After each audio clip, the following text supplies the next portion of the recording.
Welcome to the Keiser Report. I'm Max Keiser. Anglo-Irish statesman, author, and philosopher Edmund Burke once observed, "The people never give up their liberties, but under some delusion." If he were alive today to see the UK, he'd no doubt recognize that liberty-sacrificing delusion as the property bubble. Okay. What's this all about? Stacey? Well, Max, remember in the lead up to the general election, George Osborne and David Cameron were promising the right to buy housing association properties. And it's no coincidence, I think, that helped drive them up higher unexpectedly and in their share of the vote than what all the polls had suggested. But the first days in government, the very first day, what they do is start to roll back our liberties, more civil liberties, more surveillance, and all that stuff. So the first headline reads, "Lords vote casts doubt on Tory plans to extend right to buy.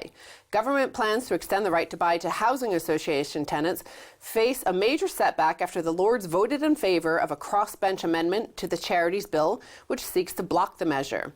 Peers voted 257 to 174 in favor of an amendment that seeks to ensure charities are, quote, not compelled to use or dispose of their assets in a way which is inconsistent with their charitable purposes." So these housing associations are private property. The government wanted to force these charities to disgorge these properties to the renters in those properties who were being subsidized by the taxpayer, essentially.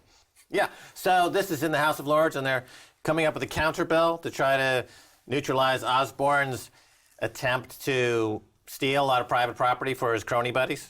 Yeah, well, what they're saying is that it will dissuade their plan to force private owners to sell these properties to the renters, that these plans would dissuade benefactors in the future from donating their land. A lot of these properties, this land and property is donated to these charities. It's an interesting contrast with, let's say, in Greece, the kleptocrats wrote a fraudulent check to the Greek people and said, "You owe us 100 billion euros. And then when they didn't pay the money that was fraudulently loaned to them, they're stealing their assets. So here in this country, Osborne uses to write a law, like Thatcher did, to write new laws to confiscate property for the crony and the kleptocrats. So it's a bit of a different theme, a variation on a theme. Well, Thatcher had introduced the concept of right to buy, and this is why you have many of the people who are rentiers in this economy bought the right to buy properties, and those were council houses,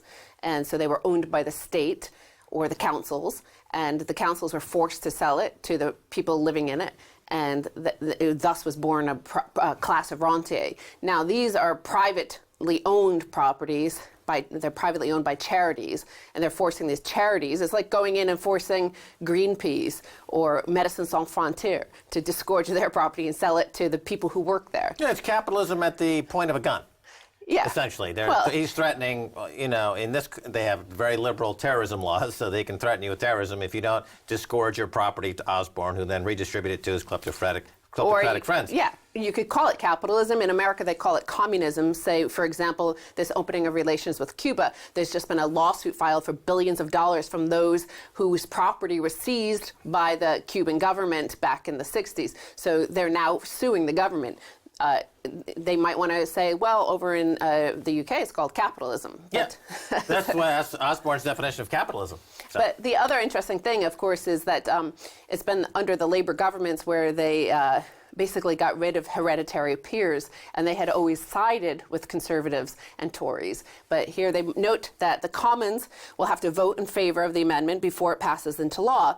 It is the first time in modern political history that a Conservative government has not also dominated the second chamber. The House of Lords Act 1999 removed the majority of hereditary peers, many of whom were Conservative supporters. So now there are 228 members in the House of Lords who are Conservative, and 212 that are Labour, and 101 Lib Dem. So it used to be dominated by Conservatives, so they would own that House, essentially. The first time in history. Yeah, in modern history, yeah. Yeah, well, this is the whole thing about so-called left in this country, is that they don't have an agenda of political policies. They just are begging for a bigger slice of the pie. They don't want to stop being poor. They want to be rich. Mm-hmm. There's a big difference. They're not interested in putting policies in place that would create equanimity throughout the economy, like going on the Monetary Policy Committee and bringing some rational thought to how interest rates are. No left-wing politician, Jeremy Corbyn or the Green Party, will ever mention that in a speech because they're not interested in stopping poverty. They're interested in getting rich. There's a big difference. So also we have the issue of democracy. We've talked about this before. One person, one vote. People go out and they vote for these policies. And the surge in the support for conservatives happened because the conservatives vowed to seize this private property and give it to certain people that happen to live there in these properties. And not all, most of them are not wealthy. And in fact, almost none of them are wealthy. But the other thing that has now happened is the precarious state of the UK economy. According to Moody's, QE feeding Europe house price bubbles, says study. The European Central Bank's quantitative easing program risks fueling house price bubbles in several countries, according to new research, as investors pour cash into real estate. So Moody's, in particular, warned about Germany, Norway, and the UK. Property prices in Norway since 2010 have risen by 30%, 25% in Germany, and 15% in the UK. And about the UK in particular, they note Osborne's policies.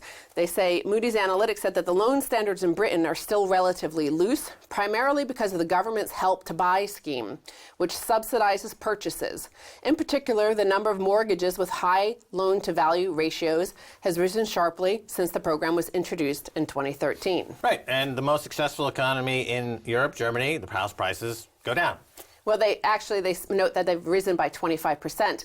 The government itself tries to dissuade it, and they're not happy with this at all, unlike George Osborne, who wants this and seeks this and does everything to achieve this. What has happened in Germany is capital flight from Italy, from Greece, from Spain, everybody thinking that the euro is going to collapse, and what they want is have the Deutschmark should the euro collapse, which is why people are pouring money into Germany.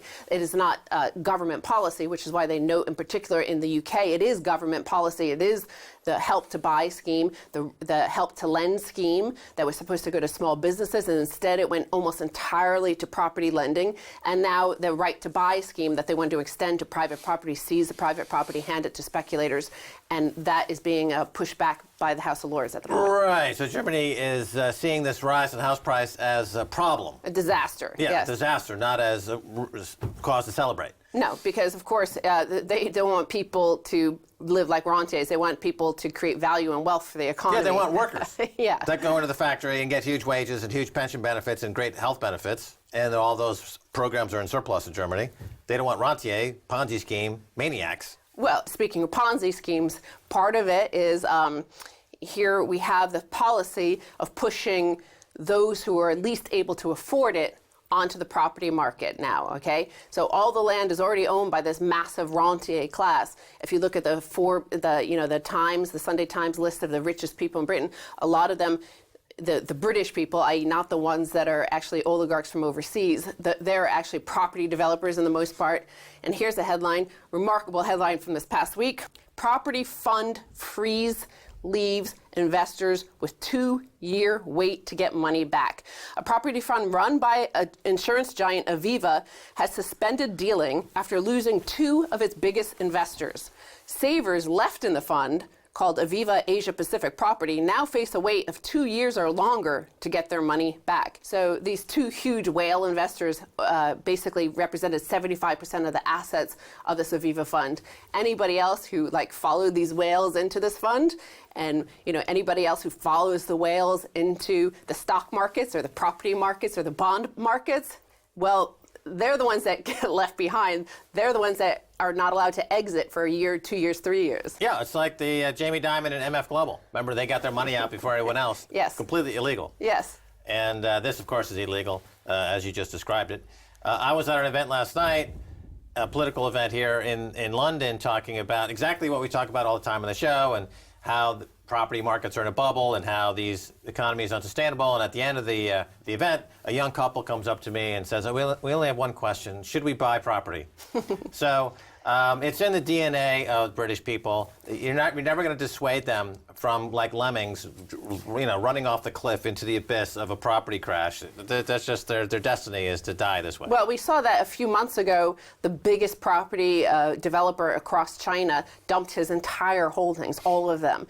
And what happened a few weeks later, the whole market started to crash there. In the UK, in London in particular, here's a headline regarding the property market here, which is supposed to be like total safe haven, safe deposit box, all that stuff. And if you vote Tories, prices will continue to rise.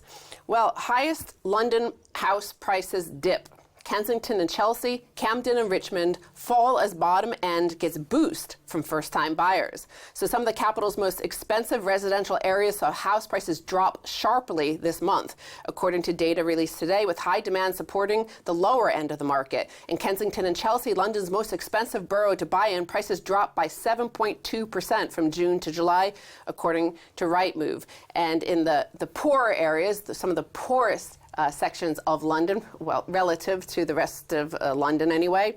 Prices in Greenwich and Lambeth, for example, shot up 7.9% and 7.8% respectively. So people are the first-time buyers, helped by and facilitated by the government, are being driven into the corral into which all the top end is exiting. Yeah, it could be the beginning now of the major bear market in London property. I remember in 1990, you had a pretty severe dip in London property. People were quite annoyed. During the 2008 crisis, retailing in London came to a standstill. There was a huge crisis. All these have been met with massive money printing. But that only works if everybody is able to support everyone else's money printing. So it's a game of musical chairs. When the music stops, as Chuck Prince famously said before Citibank blew up in 2008, as long as the music keeps going, I'll keep dancing. Well, okay, the music is playing, but we hear now that in the top end of the London property market, there's indications that maybe we're at that point in history and financial history where you have a bear market. This is what happens. And so all the collateral value that these properties represent are diminished, and you have a cascading effect and a compounding effect and a chain reaction.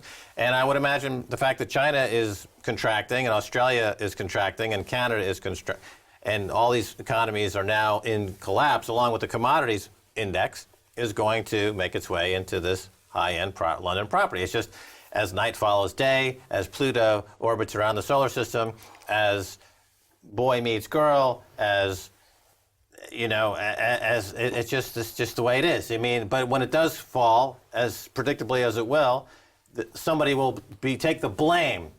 It'll probably be me, and I'm waiting. I'm ready for it. We got to go. Buy high, sell low. All right, this is not an ad for some marijuana dispensary. Hey, stay tuned for the second half. A whole lot more.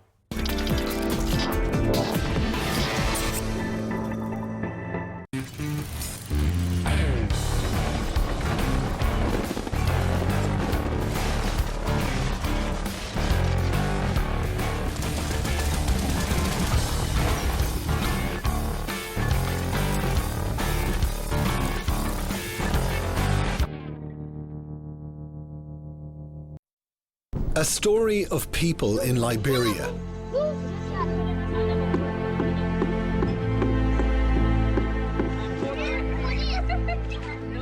A story of hard work, of modern slavery. You work every day? Yeah. Monday to Sunday? Mm-hmm. No day off? No day off. Of big business in a small country. Well, you can quit the work and leave, right? Quit the work? A story that cost a Japanese journalist his life. We tell this story.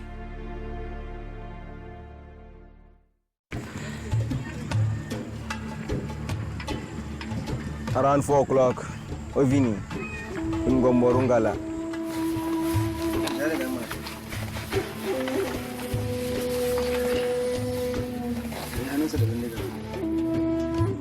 Near Maiduguri, Borno State. There are 15 people, 15 young boys like him. But the Boko Haram come attack the house. Take 1 gallon of the petrol. That's why he get this wound, because fire burned him very well inside the room. But guy find a way to refugee camp, Dar es Salaam, Bagasola, Chat.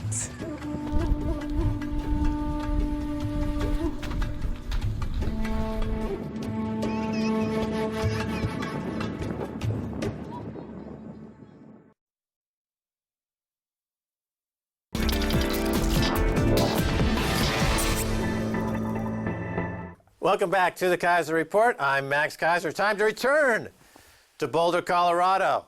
Getting high in the Rockies, baby. All right, let's talk to Michael Krieger. He's the creator and editor of LibertyBlitzkrieg.com. This is part 2 of this interview. And Michael Krieger, just to pick up where we left off in the last interview, I just want to spend another 30 seconds or so on this idea that Greece was set up to fail from the beginning. It was a leveraged buyout, and now the spoils go to the victors. You got Warren Buffett's already buying an island, and they're just going to asset strip this, just like if Carl Icahn had bought Greece to asset strip, and Varoufakis and Cyprus. I don't understand. They keep trying to rationalize this according to their economics and game theory. They simply don't come out and say, we're being asset stripped by vulture capitalists from Wall Street. Can't you stop us? What's wrong with those two guys, Michael Krieger? Well, I don't know. I mean, I was reading an interview, a really good interview with Varoufakis, and he basically he made it seem like, and who knows what really went on behind the scenes, but he made it seem like he had this, he wanted to be more aggressive, that he wanted to basically issue parallel currency and basically try to Grexit as smoothly as possible. Of course, it wouldn't be smooth, but that sort of Cyprus got cold feet, and other people around Cyprus got cold feet, and they just it was something that they just weren't prepared to do. Now, from my perspective, I kind of felt like the yes vote would then allow them to do that, and that was the whole point. But it appears that it appears that within Syriza there are two factions, and one faction is scared to death. And I think that's essentially what happened. I mean, they just didn't have the courage to do it, despite the referendum, which, again, I mean, it sort of makes no sense. But here's the thing with Greece that I'm very worried about. I don't know where you stand on this, but I tweeted this out a few months ago, and I said, if Syriza fails, what you get next is not going to be warm and cuddly, right? So Syriza, a lot of people say it's radical, it's left. I mean, if Greece goes down the path it looks like it's going down, being asset stripped, Syriza failing, the next government that you get, the next popular government that comes into power is going to be truly radical and potentially very scary. So, I mean, that's where the EU is just being complete fools, because what they're doing is they're destroying Europe and leading it to war and unrest while saying that they're trying to save it. So that's my big concern for Greece if this blows up, which it looks like it is. All right, well, we're talking about Greece in terms of being a candidate for a leveraged buyout. Before the crisis, it was worth 350 billion maybe maximum. And that sounds like a lot of money, but when you consider that one stock in one day, Google, added 60 billion in its market cap, doesn't that kind of put things into perspective? There are trillions and trillions of dollars sitting on the sideline looking for opportunities like Greece.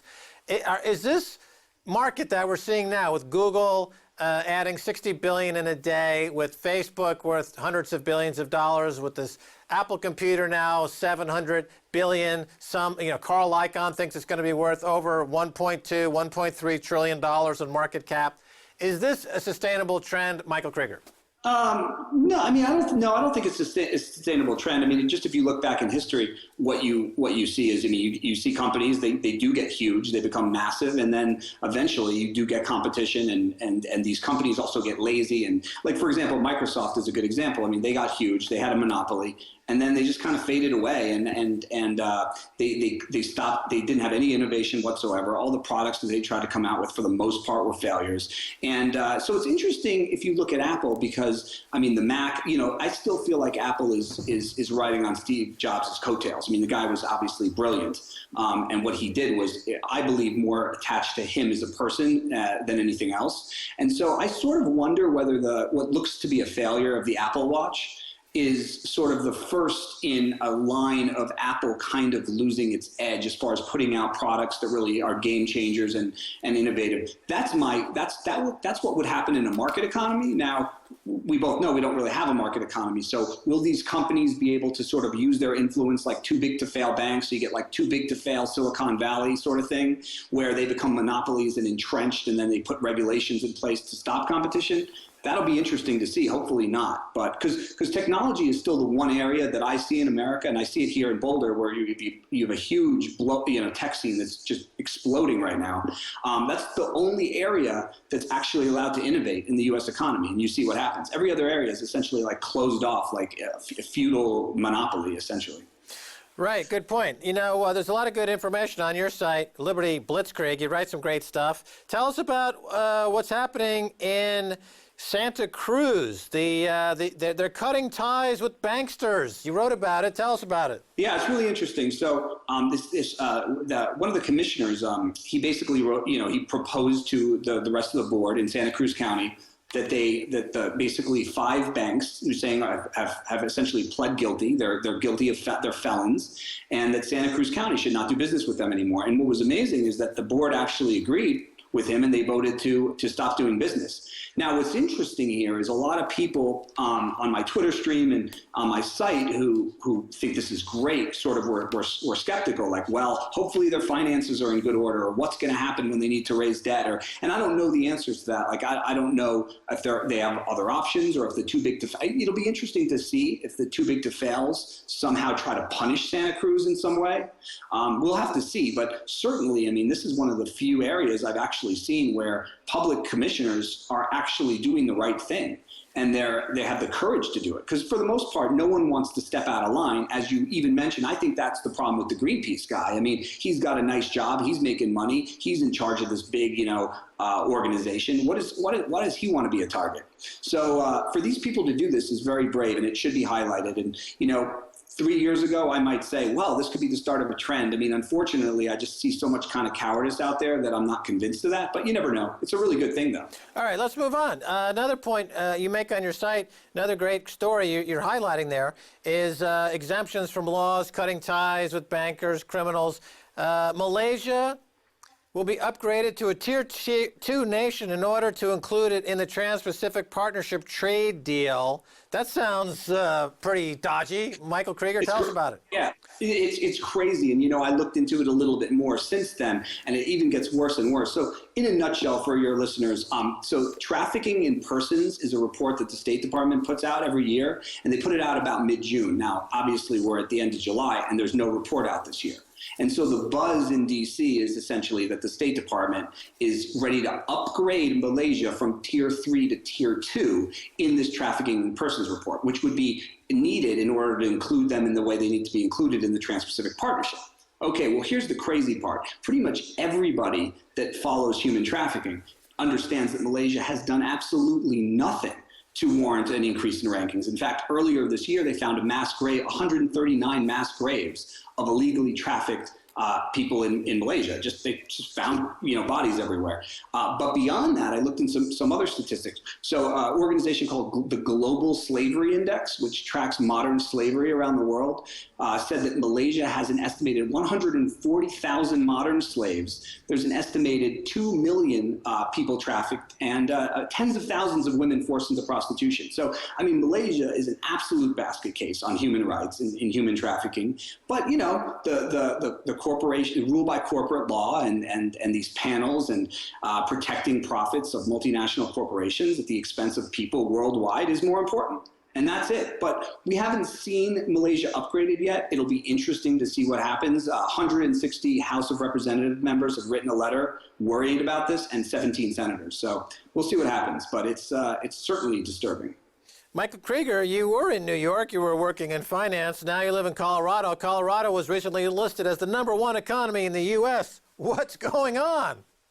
Yeah, it's really interesting. So, these rankings, obviously, it's tough to say, how to rank a state economy. But one of the metrics in this particular ranking from last year that had Colorado #1 had to do with the increase in working age college graduates, working age people, and Colorado is leading the way in that. In fact, another think tank came out and showed that from 2000 to 2012, the increase in 25 to 34-year-old college grads in Colorado was up Denver specifically, was up 47%. It was the #3 city in America. So what you're seeing is a flood. You're seeing, and I believe this will probably continue throughout my lifetime. You're actually seeing, it's not just Colorado, it's other states in the center of the country. It's like Austin, it's Nashville. You're seeing people move in from the coast. It's like another mass migration, I believe, in the United States history. And I think we're still in the early stages of it. And personally, what I think is happening is it's sort of related to like how the organic food movement got going years ago, and now it's mainstream. It's a lifestyle choice. So, out here, you can work really hard and then on the weekends go camping. You could go skiing and snowboarding an hour away. You can you go hiking right out your back door. You go biking.